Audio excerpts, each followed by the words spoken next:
Hello everyone and welcome to Sinful Gaming. I hope you're all doing well, I hope you're all staying safe, and most of all I hope you're all getting a chance to fight that war against the Grey. Today we've got another video in our Start Collecting series, a series where we are looking at the various Start Collecting boxes for Age of Sigmar and having a little discussion on how these help start up your army and where you can go from these boxes in the future. Today we're going to be looking at the goblins or the grots of the mortal realms, the Gloomspite Gitz. Gloomspite Gitz is an interesting army in that it is effectively sort of 4 different factions merged into this one faction greater than the sum of each of its parts. You have the goblins, the squigs, the trogs, and the spiderfang. Now inside this Start Collecting box we get models from the grots, the squigs, and the trogoffs. There is no spiderfang models in this box, so we won't be focusing on them today. But let's get talking about what is inside the box, and we'll start with the first unit, and that is the Loon Boss, the character we get inside this box set. You can see him at the front here. He's the little goblin with the yellow moon helmet mounted atop all those giant mushrooms there. And he is an interesting character in that he doesn't actually benefit a lot of the other models we have inside the box. This box set actually as a whole doesn't really sort of gel that well together. It's 3 different parts of the Gloomspite army, and it serves as a good base, but not necessarily a good start, if that makes sense. And what I mean by that is that these units here can all be used in the same army later, but they don't necessarily gel well as a first up fighting force. Like, this box set really isn't the greatest to put on a table straight away. Nothing here really synergizes or gels really well. However, it is a great bunch of very different models, and there's some really cool models in this. These are probably some of the nicer models from the Gloomspite range, and so this serves as a good base. And what I mean by that is that it'll serve well to expand this force out rather than being a starting force that's much help. And so the Loon Boss is a hero, and he really helps more than anything the other Gloomspite units, so the other foot goblins, things like your archers, and all that sort of stuff. Behind him, we've got the Squeak herd. Now, Squeak herd is effectively 10 squigs with 2 herders, and so you can buy that in sort of lots of 6 and stuff like that. So it'd be 5 squigs on 1 herder, and that's how you purchase it. They sort of fight like the same unit, and they stay together. So you've got these really interesting things, which are squigs. Squigs are one of the most unique sort of things about Gloomspite Gitz, and there's something lovable about the crazy, over-the-top look they are. They're effectively teeth with legs. And I love squigs. Like, they're probably the thing that attracts me most to Gloomspite more than anything. And what's really cool is they're a really great chance to go all out with like colorings and play around with stuff. I've seen people do like different units, different colors. I've seen people mix the colors together within their units. I've seen people do the whole color across the whole army. There's a lot of ways you can do Gloomspite, and all of them look fantastic. So squigs, once again, they don't necessarily gel with anything inside this box, but they're a good unit to have there to start for the rest of your squigs. And the last unit inside the box is the trogoffs. So these are Rockgut trogoffs. They're the newer model of the trogoffs, and they're just fantastic. There's so much character to this model. They're big, brutish, elite, heavy infantry, and they smash stuff good.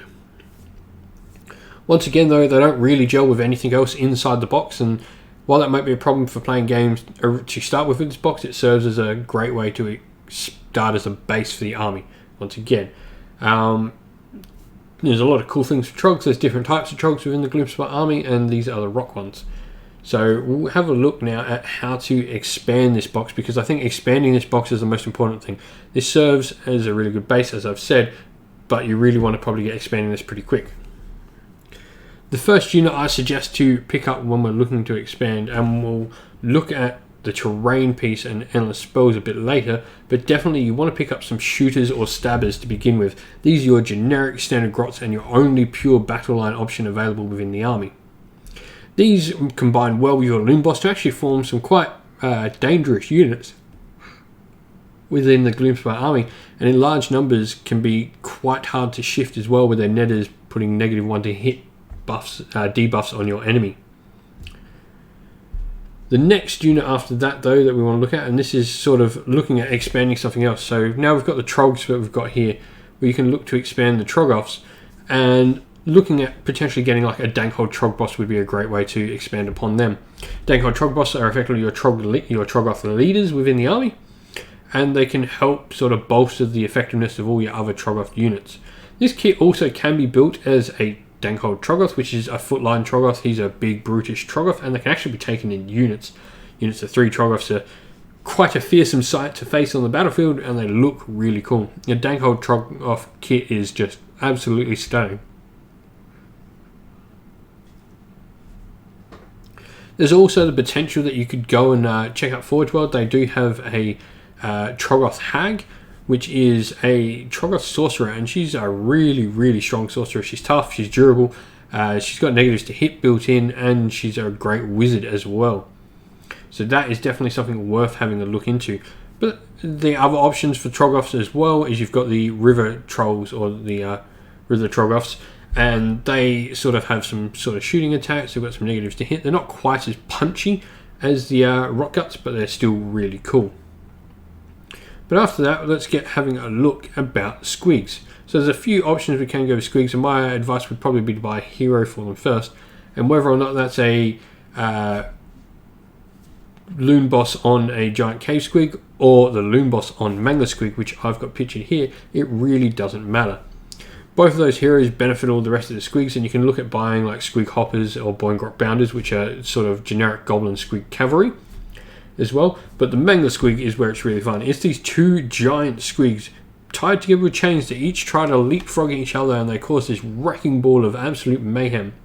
Some of the bravest Grots and the bravest of Loon Bosses even try to ride, and I use the term ride loosely, it's more hanging on for dear life, these Mangler Squigs.